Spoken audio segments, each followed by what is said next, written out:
Hello guys, welcome back to inches knowledge. ഞാനിന്ന് വന്നിട്ടുള്ളത് നമ്മുടെ +1 കെമിസ്ട്രിയിലെ ഇക്വിലിബ്രിയം എന്ന ചാപ്റ്ററിലെ ഏതൊക്കെയാണ് ഇമ്പോർട്ടൻറ്റ് ക്വസ്റ്റ്യൻസ് എന്ന് പറഞ്ഞു തരാൻ വേണ്ടിയിട്ടാണ്. അതിൽ തന്നെ ഞാൻ ഉണ്ടാക്കിയ ലിസ്റ്റ് തന്നെ അതിലും ഇമ്പോർട്ടൻ്റ് ആയിട്ടുള്ള കാര്യങ്ങൾ ഞാൻ വീണ്ടും ഒന്നുകൂടി പറഞ്ഞു തരുന്നുണ്ട്. അപ്പോൾ എന്ത് ചെയ്യുക, വീഡിയോ എല്ലാവരും മുഴുവനായിട്ട് വാച്ച് ചെയ്യുക. ഒരു 10 മിനിറ്റ് കൊണ്ട് നമ്മുടെ വീഡിയോ എന്ത് ചെയ്യുക അവസാനിപ്പിക്കാം. ഇതിൻ്റെ ക്വസ്റ്റ്യൻസ് വേണമെങ്കിൽ നിങ്ങൾ കമൻറ്റ് ചെയ്യുക. ഞാൻ എന്ത് ചെയ്യാം, അവസാനം ഏറ്റവും ഇമ്പോർട്ടൻറ്റ് ക്വസ്റ്റ്യൻസ് ആക്കിയിട്ട് എന്ത് ചെയ്യാം, എല്ലാ ചാപ്റ്ററിൻ്റെ ഏറ്റവും ഇമ്പോർട്ടൻറ്റ് ക്വസ്റ്റ്യൻസ് പറഞ്ഞ് പറ്റുകയാണെങ്കിൽ എന്ത് ചെയ്യുക, വീഡിയോ അപ്ലോഡ് ചെയ്യാം. നിങ്ങൾക്ക് തന്നെ അറിയാം, ഇപ്പോൾ ടൈം തീരെയില്ല എൻ്റെ മുന്നിൽ.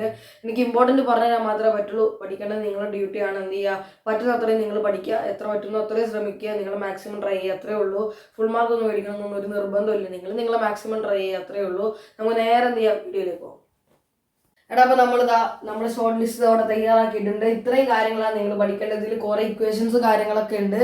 അത് വെച്ച് പ്രോബ്ലംസും ചോദിക്കും. ഞാൻ പറഞ്ഞ ഏതൊക്കെ നിങ്ങൾ പഠിക്കണം എന്നുള്ളത് കാര്യങ്ങളൊക്കെ ഞാൻ പറഞ്ഞുതരാം. നമുക്ക് ഫസ്റ്റ് ഹെൻറിസ് ലോ, അത് നിങ്ങൾ എന്ത് ചെയ്യും, ഒന്ന് നോക്കി വെക്കാം. ചോദിക്കാം, പേപ്പർ മാറുകയാണെങ്കിൽ, ഫോർമാറ്റ് മാറുകയാണെങ്കിൽ എന്താ ചോദിക്കാം.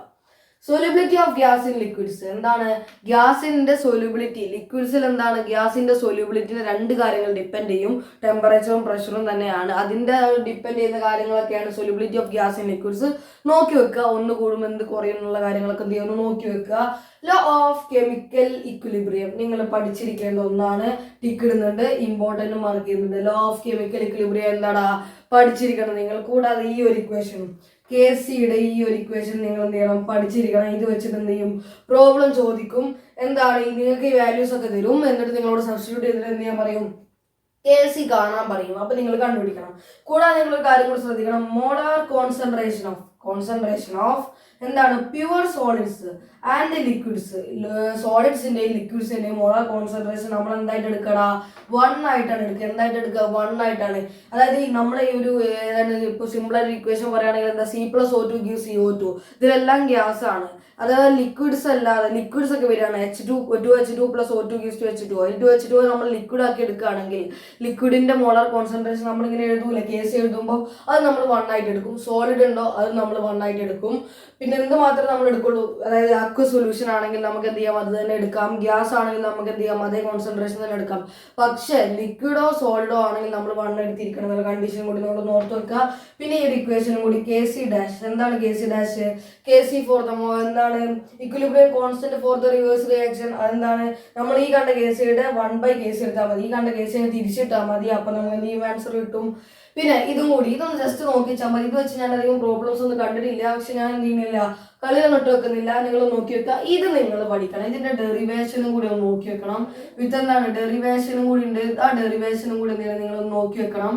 നല്ലതാണ്. അഥവാ ചോദിക്കുകയാണെങ്കിൽ, സാധാരണ ഡെറിവേഷനും ചോദിക്കാറില്ല. അഥവാ പേപ്പർ മാറുകയാണെങ്കിൽ എന്താ ഡെറിവേഷന് ചോദിച്ചേക്കാം. ഹോമോജീനിയസ് ആൻഡ് ഹെറ്ററോജീനിയസ് ഇക്വിലിബ്രിയം പഠിക്കാൻ വളരെ എളുപ്പമുള്ള 2 ടോപ്പിക്കാണ്. പെട്ടെന്ന് പഠിച്ചെടുക്കാവുന്നതാണ്. ഹോമോജീനിയസ് എന്താ, ഹോമോജീനിയസ് എന്ന് പറഞ്ഞാൽ എല്ലാം ഒരേ ഫേസിലാണ്, എല്ലാം ഗ്യാസ് ആണ്, എല്ലാം സോളിഡ് ആണ്, എല്ലാം ലിക്വിഡ് ആണ്. അത്തരം ഇക്വിലിബ്രിയത്തിനെ വിളിക്കുന്ന പേരുണ്ട് ഹോമോജീനിയസ് ഇക്വിലിബ്രിയ. ഹെറ്ററോജീനിയസ് എന്ന് പറഞ്ഞാൽ ഒന്ന് ലിക്വിഡ് ഒന്ന് ഗ്യാസ്, അങ്ങനെ മാറി മാറി വരുന്ന വേറെ ആൾക്കാർ, ഒരു റിയാക്ഷനിൽ വേറെ ആൾക്കാരാണ് പങ്കെടുക്കുന്നെങ്കിൽ അതിനെയാണ് ഈ ഹെറ്ററോജീനിയസ് ഇക്വിലിബ്രിയ എന്ന് പറഞ്ഞത്. ഓക്കെ ആണോ? അടുത്താണ് ഫീച്ചേഴ്സ് ഓഫ് ഇക്വിലിബ്രിയം കോൺസ്റ്റന്റ്. ഇതിലൊരു 2 നിങ്ങൾ പഠിച്ചു വെക്കണം. 2 നിങ്ങൾ പഠിച്ചു വെച്ചിരിക്കണം. ചോദിച്ചിട്ടുണ്ട്, നമ്മളെ ക്രിസ്മസ് എക്സാമിന് പോലും ചോദിച്ചിട്ടുണ്ട്. 2 സിമ്പിൾ ആയിട്ട് പഠിച്ചേക്ക്. എന്താണ് ഇക്വിലിബ്രിയം കോൺസ്റ്റന്റ് ഡിപ്പെൻഡ് ചെയ്യാത്ത ഒരു കാര്യമാണ് എന്ത്, initial concentration of products and reactants. Equilibrium കോൺസ്റ്റന്റിനെ ഡിപ്പെൻഡ് ചെയ്യുന്ന ആളാണ് ടെമ്പറേച്ചർ. ഇത് 2 നിങ്ങളായിട്ട് പഠിച്ചു വെച്ചാൽ മതി. മറക്കരുത്. ഡിപ്പെൻഡ് ചെയ്യാത്തത് initial concentration of products and reactance, depend ചെയ്യുന്നത് ടെമ്പറേച്ചർ. ഓക്കെ ആണോ? അടുത്തത് ഈ ഒരു ഇക്വേഷൻ, ഇത് ഞാൻ തെർമോഡൈനാമിക്സ് എടുക്കുമ്പോഴും കൂടി നിങ്ങൾക്ക് പറഞ്ഞിട്ടുണ്ട്. ഈ ഒരു ഇക്വേഷൻ തെർമോയിൽ ഇത് ഇമ്പോർട്ടൻ്റ് ആണ്, ഇവിടെ ഇത് ഇമ്പോർട്ടൻ്റ് ആണ്. KC ഉൾപ്പെടുന്നതുകൊണ്ട് നമ്മൾ എന്ത് ചെയ്യും, ഇത് ഇവിടെ പറയും. ΔG ഉൾപ്പെടുന്നതുകൊണ്ട് നമ്മൾ എന്ത് ചെയ്യും, തെർമോല് പറയും. 2 ഇമ്പോർട്ടൻ്റ് ആണ്. ലേ ഷാഡ്ലിയർ പ്രിൻസിപ്പിൾ എന്ത് ചെയ്യണം, നിങ്ങൾ പഠിച്ചിരിക്കണം. 9തോ 10തോ ഓർമ്മ ഉണ്ടെങ്കിൽ നിങ്ങൾ എന്ത് ചെയ്യാതെ എഴുതുക. അല്ലെങ്കിൽ ലേ ഷാഡ്ലിയർ പ്രിൻസിപ്പിൾ നിങ്ങൾ കുറച്ച് പഠിച്ചിരിക്കുക. ആസിഡ് ബേസ് കൺസെപ്റ്റ് ഇമ്പോർട്ടൻ്റ് ആണ്.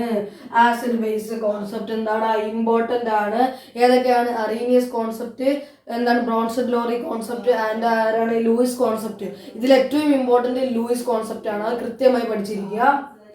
അപ്പോൾ ഏറ്റവും ഇമ്പോർട്ടൻ്റ് ആയതാണ് ലൂയിസ് കോൺസെപ്റ്റ് ആണ്. ഞാനൊന്ന് മാർക്ക് ചെയ്യുന്നുണ്ട്, നിങ്ങളൊന്ന് പഠിച്ചു വെക്കുക എന്തായാലും.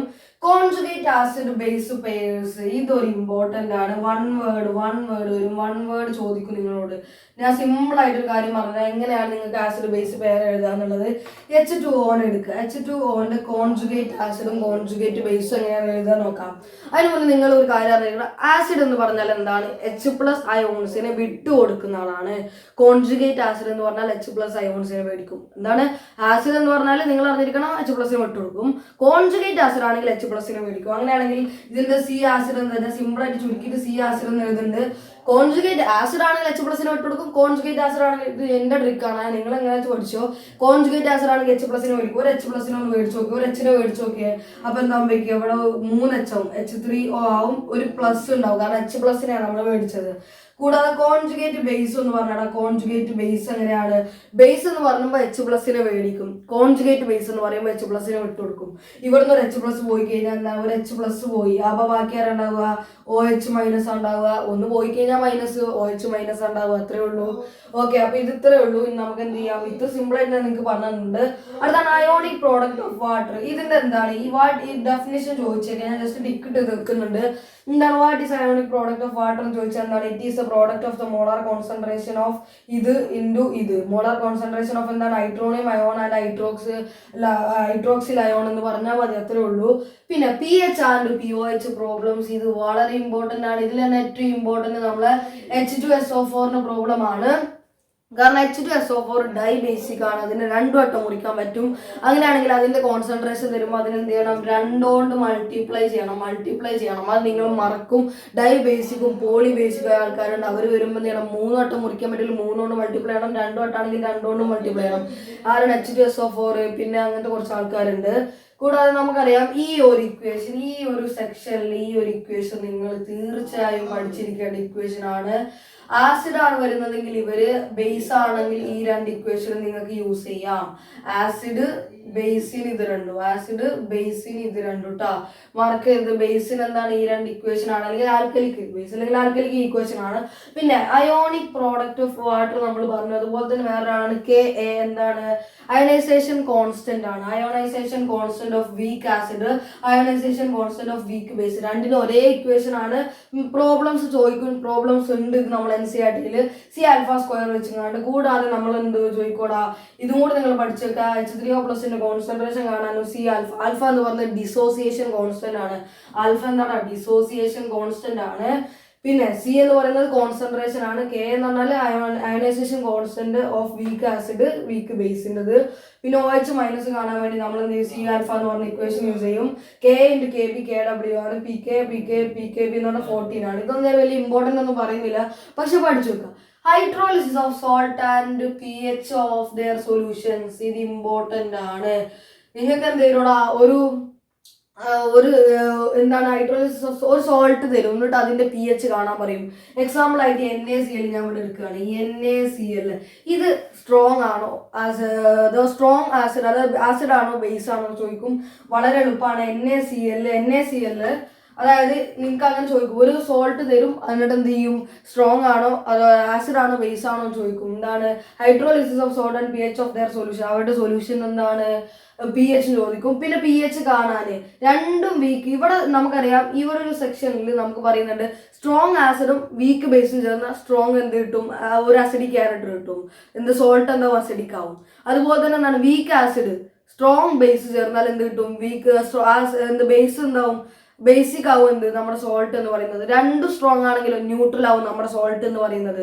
ഓക്കെ, അങ്ങനെയാണെങ്കിൽ ഞാൻ ഇവിടെ പറഞ്ഞാൽ NaCl ഇവിടെ എടുക്കുക. വളരെ എളുപ്പത്തിന് NaCl എടുക്കുക. Na എന്ന് പറഞ്ഞാൽ എന്ന് കേട്ടാൽ നിങ്ങൾ അപ്പോൾ ഓർക്കേണ്ടത് NaOH പ്ലസ് HCl ചേർന്നിട്ടാണ് നമ്മൾ ഈ സോൾട്ട് ഉണ്ടായിട്ടുള്ളത്. NaOH എന്ന് പറയുന്നത് സ്ട്രോങ് ബേസ് ആണ്. ഇത് സ്ട്രോങ് ആസിഡ് ആണ്. NaOH എന്ന് പറഞ്ഞ സ്ട്രോങ് ബേസ് ആണ്, സ്ട്രോങ് ആസിഡ് ആണ്. സോ ഇതെന്താടാ? ന്യൂട്രൽ ആണ്. ആര്? NaCl. ന്യൂട്രൽ ആണ് ആര്? NaCl. കാരണം NaOH ചേർന്ന് സ്ട്രോങ് ബേസ് ആണ്. HCl എന്ന് പറഞ്ഞ സ്ട്രോങ് ആസിഡ് ആണ്, ന്യൂട്രൽ ആണ്. അപ്പൊ ആര് വരിക? NaCl വരിക. അങ്ങനെ ഇതിന് കുറെ ചോദിക്കും. പല സോൾട്ടുകൾ തരും, എന്നിട്ട് ഇത് ഏത് pH ചോദിക്കും. അടുത്താണ് pH കാണാൻ. അങ്ങനെയാണെങ്കിൽ നമുക്ക് നമുക്കറിയാം വീക്ക് ആസിഡും വീക്ക് ബേസും ചേർന്നതിന്റെ പി എച്ച് നമുക്ക് കാണാൻ ഇങ്ങനെ ഒരു ഇക്വേഷൻ ഒന്നും ഇല്ല. അതായത് വീക്ക് ബേസും വീക്ക് ആസിഡും ചേർന്ന് എന്താ ഉണ്ടാവുമെന്ന് നമുക്ക് പറയാൻ പറ്റില്ല. അപ്പൊ നമ്മൾ ഈ ഇക്വേഷൻ യൂസ് ചെയ്യും. വീക്ക് ബേസും വീക്ക് ആസിഡും തന്നാൽ നമ്മൾ ഇക്വേഷൻ യൂസ് ചെയ്യും. അതിൽ ആ പി കെ എ കാണാനുള്ള ഒരു ഇക്വേഷൻ നിങ്ങൾ ഓർത്ത് വെച്ചോ. പി കെ എ കാണാൻ ഇത്രയേ ഉള്ളൂ, negative logarithm of K A ആണ്. പി കെ ബി കാണാൻ എന്താണ്, negative logarithm of K B ആണ്. നിങ്ങളോട് ചോദിക്കുന്നതിന് ഇമ്പോർട്ടൻ്റ് ആണോ മാർക്ക് ചെയ്തിട്ടുണ്ട്, ഇത് ഇമ്പോർട്ടൻ്റ് മാർക്ക് ചെയ്തിട്ടുണ്ട്.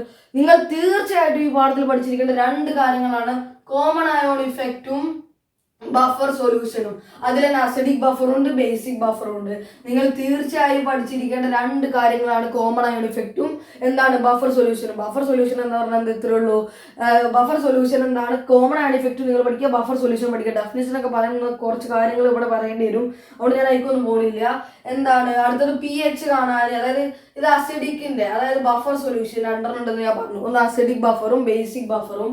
അസിഡിക് ബഫറിന്റെ കാണാൻ ഈ ഇക്വേഷൻ, അസിഡിക് ബഫറിന്റെ പി എച്ച് കാണാൻ ഈ ഇക്വേഷൻ നിങ്ങൾക്ക് യൂസ് ചെയ്യാം. ബേസിക് ബഫറിന്റെ പി എച്ച് കാണാൻ നിങ്ങൾക്ക് എന്ത് ചെയ്യാം, ഈ ഇക്വേഷൻ യൂസ് ചെയ്യാം. പക്ഷെ ഞാൻ ഇമ്പോർട്ടൻ്റ് ഒന്നും പറയുന്നില്ല. പിന്നെ ഞാൻ പറയുന്നത് ഏറ്റവും ഇമ്പോർട്ടൻ്റ് ഈ ഒരു ക്വസ്റ്റ്യൻ ആണ്, കെ എസ് പി കാണാനുള്ള ക്വസ്റ്റ്യൻ. അതായത് എന്താണ് സൊല്യൂബിലിറ്റി പ്രോഡക്റ്റ് കോൺസ്റ്റന്റ് കാണാനുള്ള ഈ ഒരു ഷുവർ ക്വസ്റ്റ്യൻ ആണ്. അത് ഇമ്പോർട്ടൻ്റ് ആണ്.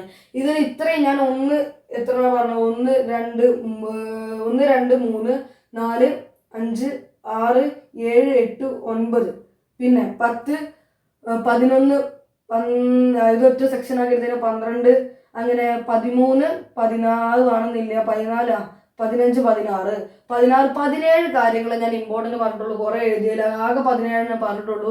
നിങ്ങൾ എന്ത് ചെയ്യും, ഒരു 10 ഉണ്ടെങ്കിൽ ഇതിൽ പഠിക്കുക. ഞാൻ പഠിക്കാൻ പറയുകയാണെങ്കിൽ നിങ്ങൾ പഠിക്കേണ്ടത് ഇതാണ്. ഏത് നമ്മളിവിടെ നോക്കുകയാണെങ്കിൽ കോമൺ അയൺ ഇഫക്റ്റ് പഠിക്കുക, ബഫർ സൊല്യൂഷൻ പഠിക്കുക. കൂടാതെ നിങ്ങൾ എന്ത് ചെയ്യുക, ലേ ഷാഡ്ലിയർ പ്രിൻസിപ്പിൾ പഠിക്കുക, ആസിഡ് ബേസ് കോൺസെപ്റ്റ് പഠിക്കുക. പിന്നെ കോൺജുഗേറ്റ് ആസിഡ് എഴുതാനും കോൺജുഗേറ്റ് ബേസ് ചെയ്താലും ട്രിക്ക് ഞാൻ പറഞ്ഞത് മതി. പിന്നെ കെ സി എഴുതാനും പഠിക്കുക. ഇത്രയും നിങ്ങൾ പഠിച്ചാൽ മതി ഈ പാഠത്തുനിന്ന്. പിന്നെ ആണെങ്കിൽ ഇക്വേഷൻ ഒക്കെ നോക്കിയാൽ ഒന്നും പഠിക്കാതെ കുട്ടികളാണെങ്കിൽ എന്തൊക്കെയാണ് കോമൺ അയൺ ഇഫക്റ്റ്, ബഫർ സൊല്യൂഷന്, കൂടാതെ Le Chatelier principle, acid base concept, conjugate acid conjugate base, K C എഴുതാൻ വേണ്ടിയിട്ടും പഠിക്കുക. ഈ ഒരു ഇക്വേഷനും കൂടി നോക്കിയൊക്കെ ഇത്രയും നിങ്ങൾ പഠിച്ചാൽ മതി പാഠത്തുനിന്ന്. എന്തെങ്കിലും വിട്ടുപോയിട്ടുണ്ടെങ്കിൽ കമന്റ് ബോക്സിൽ ഒന്ന് അറിയിക്കുക. ഇതിന്റെ ക്വസ്റ്റ്യൻസ് വേണമെങ്കിൽ നിങ്ങൾ എന്ത് ചെയ്യുക, കമന്റ് ബോക്സിൽ ഒന്ന് അറിയിക്കുക. സോ ഇത്രേ ഉള്ളൂ ഇന്നത്തെ വീഡിയോ. എന്ത് ചെയ്യുക, ഇവിടെ വെച്ച് അതിൻ്റെ ചെയ്യാണ്. സോ അടുത്ത വീഡിയോയിലേക്ക് വീഡിയോ അവസാനിക്കുന്ന മുന്നേ എന്ത് ചെയ്യുക, ചാനൽ സബ്സ്ക്രൈബ് ചെയ്യുക മറക്കരുത്. എന്താണ്, സോ വീഡിയോ ലൈക്ക് ചെയ്യുക. ബൈ.